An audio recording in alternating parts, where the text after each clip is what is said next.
berpetualang ke Taman Nasional Wasur di Papua dan mengenal fauna khas Papua yang dilindungi. Hari ini kita akan berpetualang ke salah satu taman nasional di Indonesia yang menjadi rumah bagi burung-burung endemik Indonesia. Tempat ini merupakan satu tempat terbaik untuk mengamati, memotret, merekam, dan meneliti berbagai burung endemik Sumba. Ayo, sudah ada yang bisa menebak atau belum? Kita akan berpetualang kemana? Iya, kita akan berpetualang ke Taman Nasional Matalawa. Tentunya kita akan berpergian dengan Google Earth. Let's go!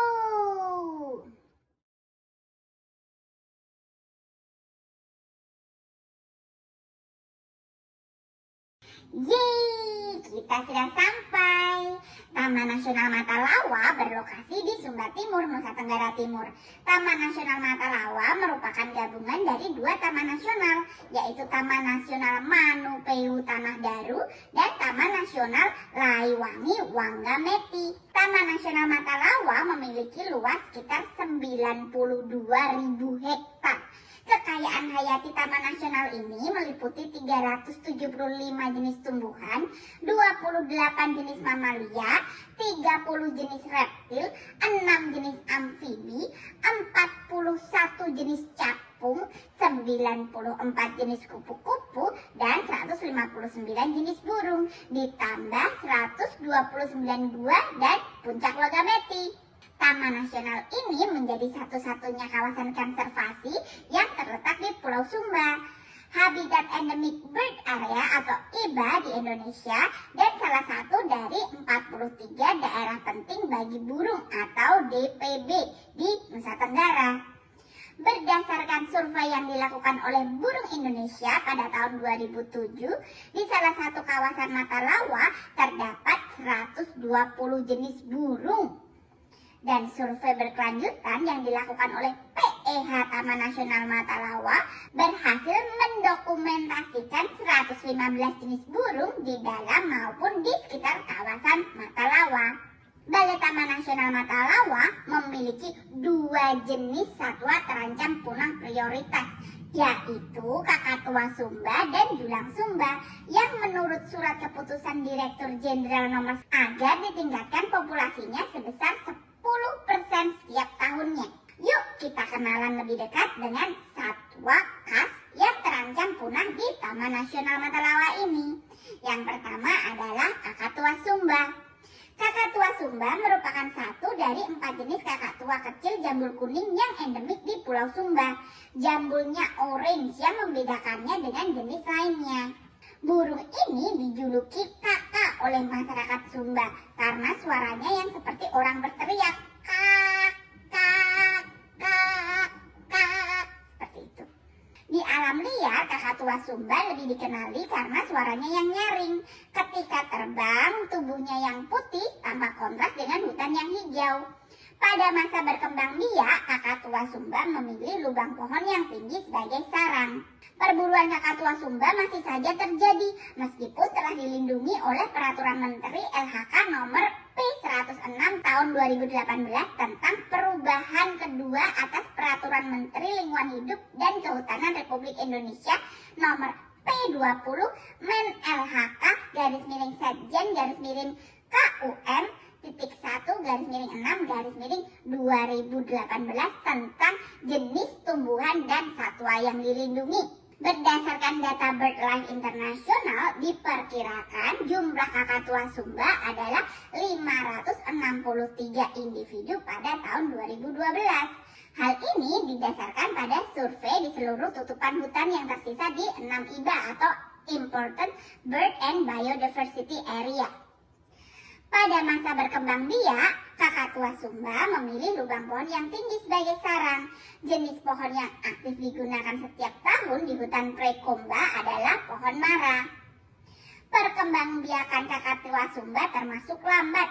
Penelitian yang dilakukan oleh J.S. Walker dalam Factors Influencing Nest Set Occupancy and Low Reproductive Output in the critically endangered yellow-crest Kakadu sulfurea on Sumba, Indonesia menunjukkan betapa rendahnya hasil reproduksi jenis ini dan memiliki implikasi serius bagi kelangsungan populasinya di Sumba.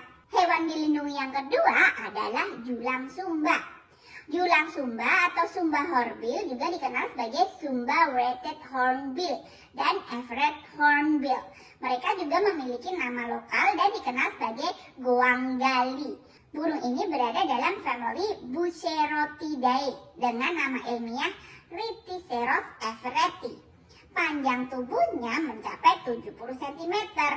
Untuk lebih mudah dalam mengenalinya, julang Sumba jantan punya bulu berwarna coklat kemerahan di bagian ubun-ubun dan tengkuk, sedangkan lehernya lebih pucat. Sementara itu, betina berwarna hitam. Keduanya memiliki paruh besar yang kusam, kekuningan dengan bercak merah marun di pangkalnya.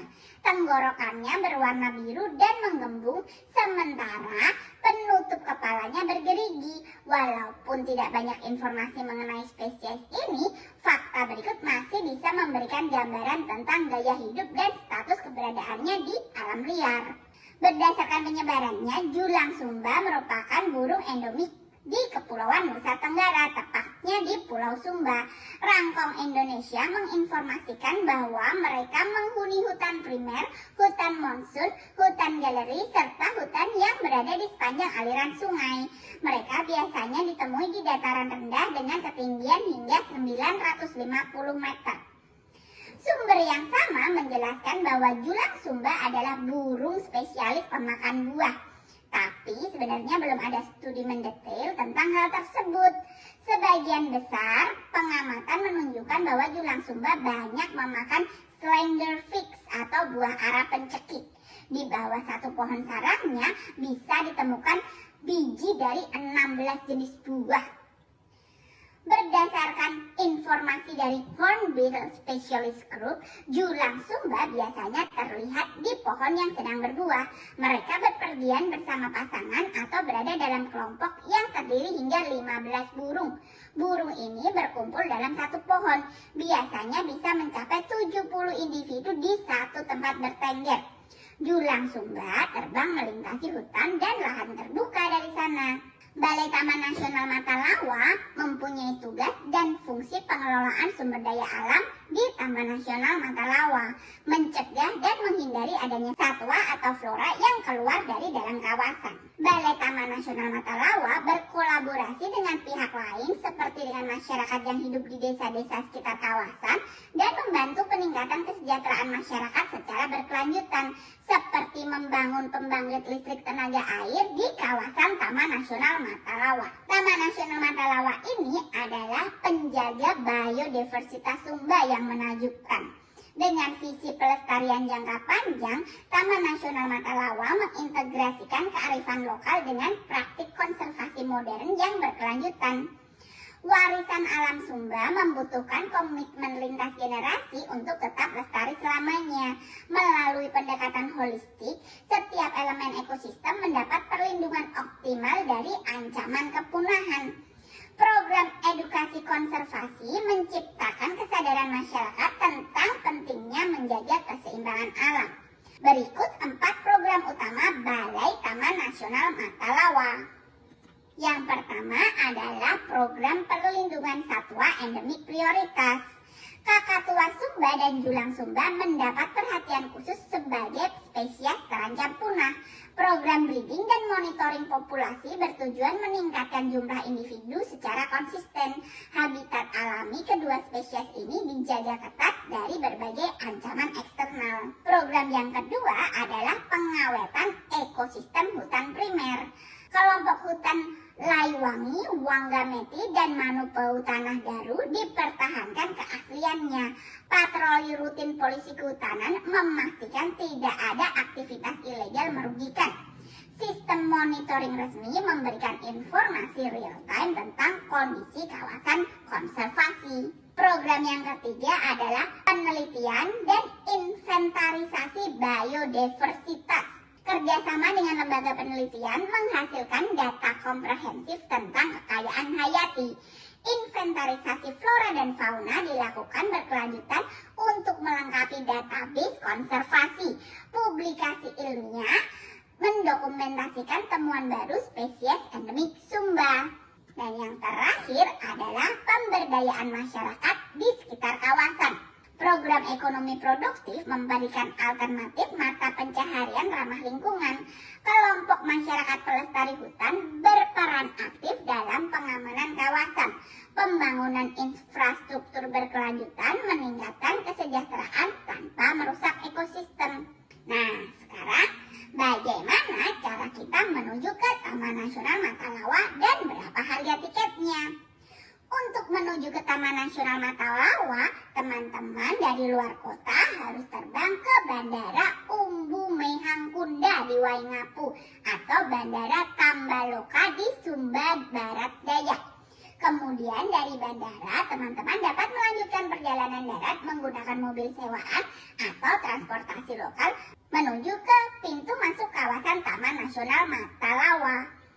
Untuk tiket masuk Taman Nasional Matalawa dibedakan menjadi dua, yaitu tiket masuk wisatawan domestik dan wisatawan mancanegara. Untuk tiket domestik adalah 5.000 di hari biasa dan 7.500 di hari libur.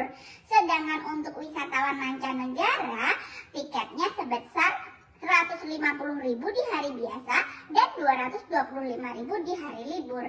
Tapi ada juga biaya tambahan untuk jasa pemandu lokal dan kendaraan khusus menuju lokasi wisata tertentu. Wih, seru ya menyaksikan burung endemik Sumba. Ayo kita berkunjung ke Taman Nasional Matalawa. Sampai jumpa lagi minggu depan teman-teman. Dadah.